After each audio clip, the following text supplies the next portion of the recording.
नमस्कार, मी अनंत मराठे. माझ्या अनंत ॲस्ट्रो ज्ञान या यूट्यूब चॅनलमध्ये आपल्या सगळ्यांचं स्वागत. आज मी परत जवळजवळ 8 दिवसांनी आपल्यासमोर येत आहे. अगोदर मी एक व्हिडिओ केला होता ज्याच्यामध्ये मी सगळ्यांचे आभार मानले होते की मी केलेल्या आव्हानाला प्रतिसाद देऊन चांगल्या प्रकाराने मतदान केलं आणि आपल्या राष्ट्रासाठी जे योग्य सरकार होतं ते निवडून आणलं. तसंच त्याआधी मी केलेला जो व्हिडिओ होता की महायुतीचंच सरकार पुन्हा येणार, त्या व्हिडिओलाही आपण चांगला प्रतिसाद दिलात, त्याबद्दल पण एकदा आभार.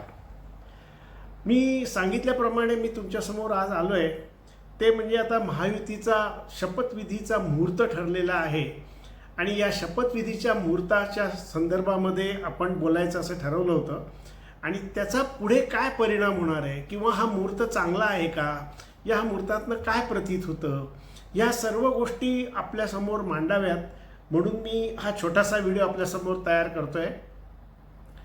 तर लक्षात घ्या, महायुतीचं सरकार निवडून आलं.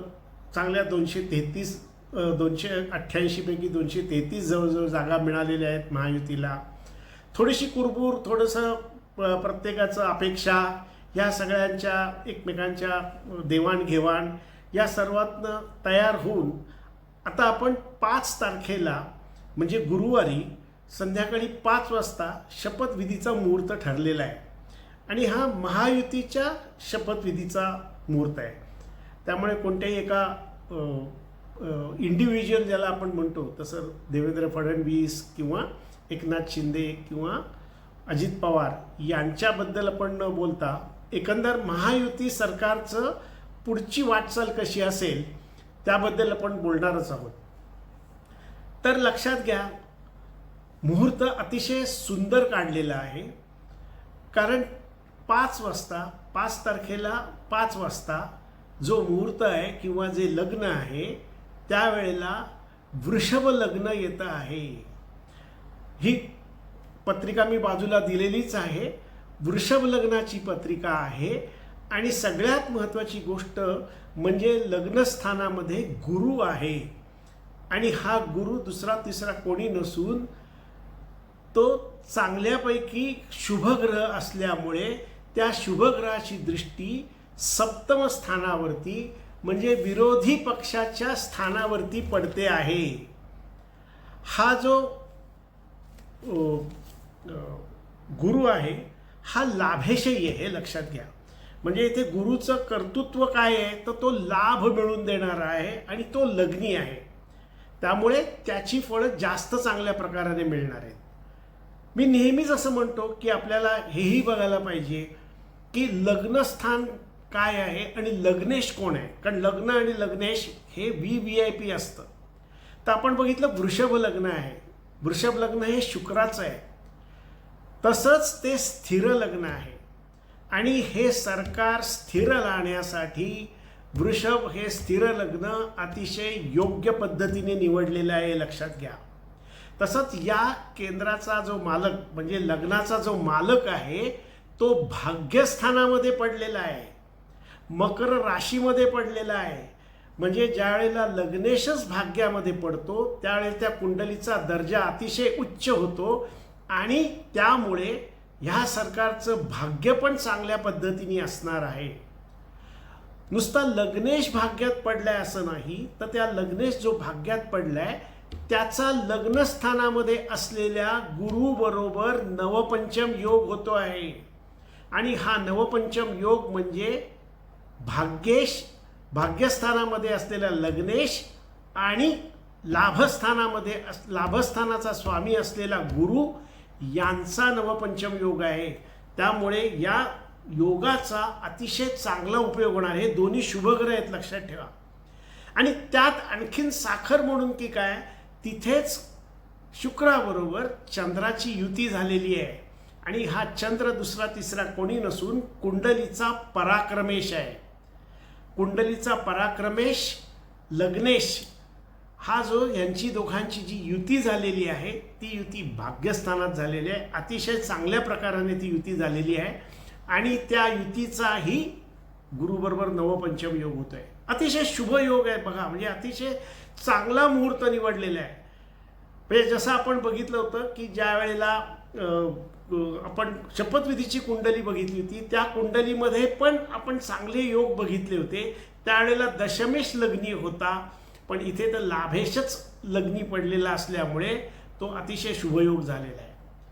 एवढंच नव्हे तर तुम्ही बघा, जो चंद्र आहे तो भाग्यस्थानात पडल्यामुळे तो स्वस्थानावर म्हणजे पराक्रम स्थानी बघतो आहे.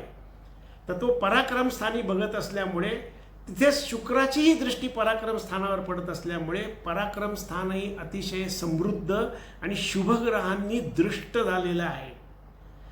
लक्षात घ्या, कोणत्याही कुंडलीमध्ये दशमस्थान हे कर्तृत्व स्थान असतं, कर्माचं स्थान आहे.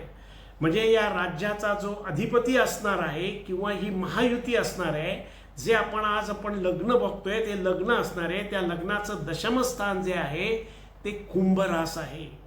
आणि कुंभ राशीचा शनी हा स्वराशीचा शनी स्वराशीतच पडलेला आहे. म्हणजे कर्माचा कारक ज्याला आपण शनी म्हणतो, कर्माचा कारक, जनतेचा कारक, गोरगरिबांचा कारक, दीनदुबळ्यांचा कारक हा ग्रह दशमात पडलेला असल्यामुळे हे सरकार कर्तृत्ववान असणार आहे, हे सरकार जनतेसाठी असणार आहे, हे सरकार दीनदुबळ्यांसाठी सर्वांसाठी मदत करणारं सरकार असणार आहे, हे लक्षात ठेवा. त्यामुळे या कुंडलीचा दर्जा आणखीन वाढतो. लक्षात घ्या, कुंडलीमध्ये ग्रह कुठे बसलेले आहेत, कोणत्या स्थानामध्ये आहेत, ते कोणाबरोबर नवपंचम योग करतात, कोणाबरोबर युती करतात, ह्याला सगळ्याला खूप महत्त्व असतं. हा शनी नुसता दशमेश दशमस्थानामध्ये चांगला योग नाही करत आहे, तर तो भाग्येशही आहे. लक्षात घ्या, तो भाग्येश शनी हा त्याच्या धनात म्हणजे दशमस्थानामध्ये पडलेला आहे. हा अतिशय मोठा राजयोग आहे. तर या कुंडलीतली चांगल्या चांगल्या गोष्टी मी किती सांगू तुम्हाला, ह्याचा मला अंदाज येत नाही की खूपच चांगला मुहूर्त निवडलेला आहे. ज्या वेळेला आपण स्थिर सरकार पाहिजे असं म्हणतो, त्यावेळेस जसं लग्न कुंडलीमध्ये स्थिर सरकार किंवा स्थिर लग्न असणं गरजेचं असतं, तसंच नवमांश कुंडलीमध्ये पण स्थिर लग्न असणं गरजेचं असतं. त्यामुळे या कुंडलीचं नवमांश कुंडलीचं स्थिर लग्न ही कुंभ आहे, परत शनीचंच आहे, हेही लक्षात घ्या. नवमांश कुंडलीमध्ये सुद्धा कुंभ लग्न असल्यामुळे दोन्ही लग्न कुंडली आणि नवमांश कुंडली यांची दोघांचीही लग्न ही स्थिर लग्न आल्यामुळे हे सरकार अतिशय स्थिर रीतीने 5ही वर्ष राज्य करेल, यात कोणाचंही दुमत असू नये. तुम्हाला कोणी कितीही गैरसमज पसरवायच्या गोष्टी सांगितल्या, हे जे काही राजकीय कधी कधी द्वंद्व चालू असतं त्याच्याकडे लक्ष देऊ नका. तो राजकारणाचा एक भाग आहे. अर्थात त्यालाही थोडं शास्त्रीय आपल्या ज्योतिषशास्त्राच्या दृष्टीतनं एक कारण असं आहे की लाभस्थान जे बघितलं, त्या लाभस्थानामध्ये राहू आणि नेपच्यून हे 2 ग्रह आहेत. हे दोन्ही ग्रह पण पापग्रह आहेत असं समजूया. आणि लाभस्थान म्हणजे मित्रमंडळींचं स्थान. तेव्हा सत्ताधाऱ्यांना त्यांच्या इतर पक्षांकडनं किंवा आपसापसामधनं काही लोक त्रास देण्याचा प्रयत्न करतील. त्यामुळे सत्ताधाऱ्यांनी ह्याच्याकडे निश्चित लक्ष ठेवलं पाहिजे. गाफील राहून चालणार नाही, कारण राहू संभ्रम निर्माण करतो आणि तिथे असलेला जो नेपच्यून आहे तो काहीतरी गूढ गोष्टी दाखवतो. त्यामुळे या सगळ्याचा आपल्याला सरकारने अंदाज घेतला पाहिजे, त्यावर लक्ष ठेवलं पाहिजे. त्यामुळे त्यांची संकट कमी व्हायला मदत होईल. आणि आपण जे मगाशी लग्नस्थानामधलं लग्न कुंडलीमधलं पराक्रम स्थान म्हटलं, तर तिथे तर स्वतः मंगळ आहे. म्हणजे आपण जर बघितलं तर पराक्रम स्थानाचा जो मालक ज्याला आपण म्हणतो ना की स्थानबली, मंगळही तिथे स्थानबली झालेला आहे. त्या मंगळाचा गुरुबरोबर लाभयोग होतोय. त्या मंगळावरती शुक्रचंद्राची दृष्टी पडते आहे आणि त्याच मंगळाचा लाभस्थानातल्या राहू आणि केतू या दोन्ही ग्रहांबरोबर, राहू आणि नेपच्यून या दोन्ही ग्रहांबरोबर नवपंचम योग होतोय, हेही विसरू नका.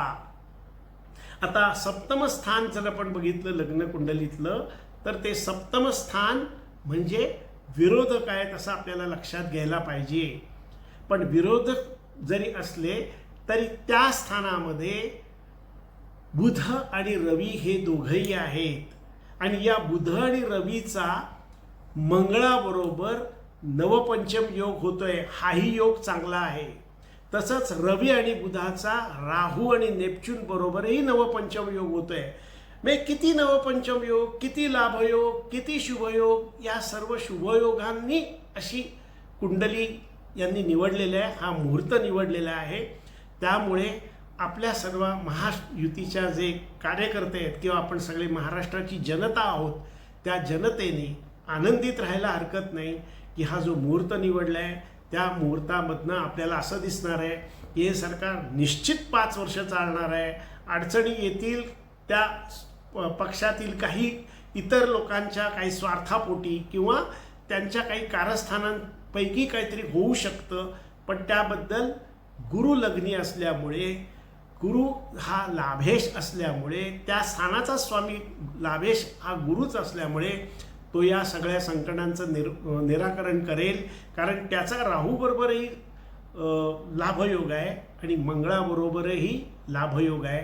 तर अशी ही अनेक चांगल्या चांगल्या योगांनी जमलेली कुंडली आणि मुहूर्त, हा मुहूर्त आपल्या महायुतीला अतिशय उपकारक ठरो, अतिशय उपयोगी पडो आणि या राष्ट्राची किंवा महाराष्ट्राची प्रगती होण्याकरता त्यांना श्री गणेश मदत करो, ईश्वर मदत करो, ही मी ईश्वराकडे इच्छा व्यक्त करतो आणि माझा व्हिडिओ संपवतो. परंतु पुन्हा एकदा आपल्या सगळ्यांना आठवण करतो की माझ्या अनंत ॲस्ट्रो ज्ञान या यूट्यूब चॅनलला सबस्क्राईब करा. हा व्हिडिओ आवडला असेल तर तो तुम्ही इतरांना पाठवा. तसंच तुम्ही तुमच्या कॉमेंट्स द्या. मी मध्ये म्हटल्याप्रमाणे मला अजून आता जे मंत्रिमंडळी त्यातल्या काही जणांच्या कुंडल्या सोडवायच्याही आहेत, तुमच्या पुढे मांडायच्या आहेत. कोण कसा आहे, काय आहे, किंवा कोणाबद्दल आपल्याला काय गोष्टी कळत आहेत, तोही माझा प्रयत्न असणार आहे. पुन्हा एकदा आपल्या सगळ्यांचे आभार.